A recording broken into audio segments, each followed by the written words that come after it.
असा जदों कदों ना पास जाना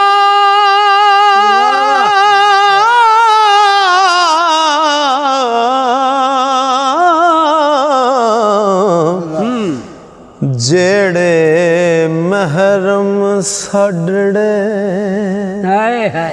हाल देनी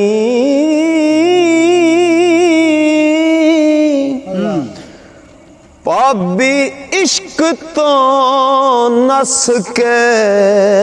ओ जांदे हो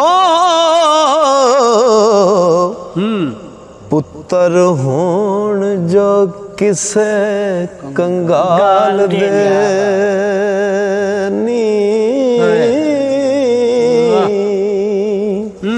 ओ पाबी इश्क तो